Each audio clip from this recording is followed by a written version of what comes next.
Hi Natalie, thanks for agreeing to speak to us. I know you must be very busy. It's great to be here. This is your first general election campaign as leader. You've taken part in 2 leadership debates.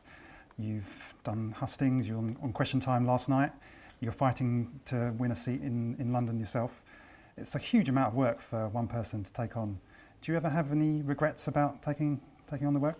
Absolutely not. Luckily, I've got quite a lot of stamina, I think, and I really enjoy lots of aspects of it. I mean, the best thing is actually I just managed to get half an hour on the street actually talking to voters here in Camden, and that's something I really enjoyed. Basically, we're in a position that we wouldn't have predicted we would be a year ago. We would have had to be incredibly egotistical to predict that membership of the Green Party would have grown by more than 4-fold, that we'd be polling in the kind of levels that we are polling.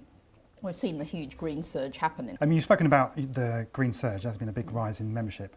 Has that continued during the campaign? The last figure I saw was 61,000, so it's basically the numbers are steadily progressing. So that's a larger number of members than UKIP and Lib Dems have got. Exactly. So moving on to some of your policies, one of the things I noticed, there was a lot of detail there about costings. However, some of the costings have been questioned. The Institute for Fiscal Studies, IFS, said this week that your plans to raise more taxes on the wealthy and to cut down on tax avoidance, you're claiming that they raised £200 billion, and they said that this was a laughable suggestion and it wouldn't be possible, and even if it was possible, it would be hugely economically damaging. What's your response to that? Well, I think my response to that is, first of all, the Institute for Fiscal Studies is a very conventional economics organisation.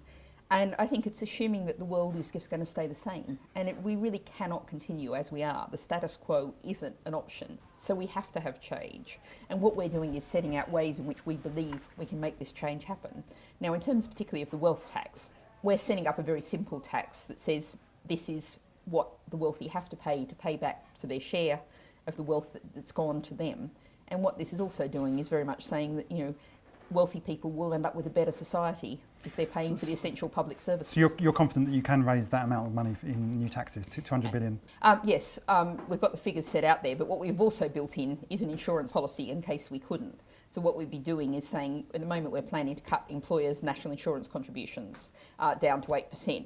If we weren't able to raise the money from the wealth tax, then we wouldn't be able to make that cut in the national insurance. Another thing I noticed about the manifesto is there was a large section in there about animal welfare and animal rights. I think it's very important. My first degree was agricultural science, and I've actually seen firsthand, particularly factory farms, and the conditions and the treatment of animal in those factory farms. Absolutely dreadful, the animal welfare conditions. And this is a much broader issue too, in terms of the way in which the environmental impact that kind of factory farming has, the fact that it relies on widespread antibiotic use, and we have a huge problem with antibiotic resistance. That's a whole mechanism, a way of treating animals and the environment and human health that really can't continue. And what we need is a much more, what's known as agroecology, a much more sensitive to the environment, much more varied, much more biodiverse kind of farming. How do you defend state funding of political parties? Surely lots of people would think if a party isn't successful enough, isn't raising enough donations from members, why should taxpayers prop them up?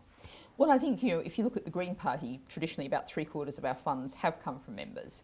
If you look at the other parties, last year was a record year for political donations, £70 million, and about 20% of that came from 20 people. We are talking about the current situation whereby big business, very rich individuals can, contribute a huge amount to a political party, and there's always the concern about what they're getting, what their interests are getting in return. I was looking for some feminist policies in the manifesto. There is you want to stop the sale of lads magazines, is that right? In mainstream outlets, the kind of places where people go. But if I'm going to focus on feminist policies, I very much focus on issues around welfare. The fact is, the Fawcett Society shows that the average woman, a fifth of her income over her lifespan comes from benefits. For men, it's a tenth.